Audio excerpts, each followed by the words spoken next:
The biggest surprise for day one was that the lady who was letting us use the house to film in front of let us use their bathroom. I don't know if that's a surprise you want to announce, but I was like, yes, that just felt like a really big score to me. For day one, my biggest surprise was the traffic light gag. One of the things that the production team had worried about going into that day was how we were going to make an intersection that didn't even have a stop sign play as a red light and kind of make it clear that the light was changing from red to green. We essentially set up a green light and a red light with gels and then moved a big piece of cardboard between them so that you switch from, red to green like that. I was really surprised by how cool that gag looked. Even though, to see it from behind the camera, it was really a pretty simple setup, but it worked really well. I just knew that we were going to have problems with those car scenes. I knew that traffic. I just felt it in my bones. It was the first day of filming. We're in these neighborhoods. We're going to be calling game off, game on, like in Wayne's World all the time. And to my utter shock, it was so run of the mill. It was so business as usual. We were in and out early. I want to say we hit early on every single one, even with a relatively late start, only because it was the first day. First days are always later on the start than any other day. And even with that, we still broke for lunch, I think, either right on time, if not sooner, and then we wrapped early. It was a good day. Day one was a good day. Traffic light was a surprise. It's 99% logistics and 1% magical thinking.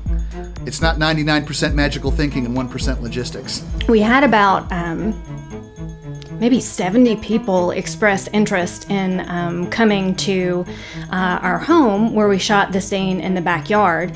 And so I had laid a lot of the groundwork to make sure that we could find them a place to park, that we could shuttle them over here, that we could get them here in a way that they could move through makeup and wardrobe and be on set when they needed to be. So it was really a logistical feat to organize the extras.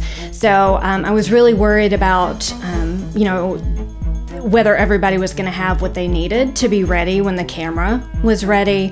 It turned out that everything went really well. It was hectic. It was chaotic. It was as crazy as you might expect it to be when there are, 50 people that you've never met before are coming to your house to do you a favor. But the people who came were so very nice, and the crew who was helping us get them checked in, make sure that they had signed release paperwork, just the way it was set up with the makeup artists and the wardrobe specialist, MK, who helped us out. I was amazed at how efficient it ended up being. My biggest fear is that the whole thing would come crashing down on day one. Production is hard. But we hired a lot of really great people. And not only that, individually that the people knew what they were doing, but that they all kind of knew each other. Most of them knew each other from previous work. Alabama's a really small market. But also, they just gelled well. Everyone got along so well. It made it feel like summer camp, but it also just made the things we're doing that were already hard really easy. So it was probably a couple of hours into day one, and that worry evaporated. Of course, I was also worried about the food, since I was catering for that evening as well. It was a very delicate operation, and I was not sure how the timing was going to go. And just as I was about to launch into, pulling everything together and making it happen, I saw Bill Schweikert's little green laser, where he indicates where he wants things to go on set. I saw it poke in the window from the backyard, and I saw it circle the light in the kitchen.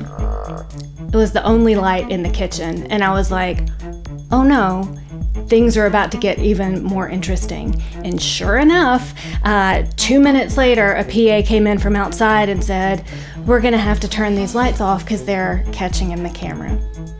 And I said, sure, why not? Why wouldn't that be an extra layer of challenge tonight? Fortunately, I found a headlamp. I don't even know where we got it, but it was there in the kitchen. It didn't have a strap, but I had a scarf. So I tied a headlamp to my head and cooked in my own kitchen in the dark as if I were a miner. And it worked. I can't believe it. It worked.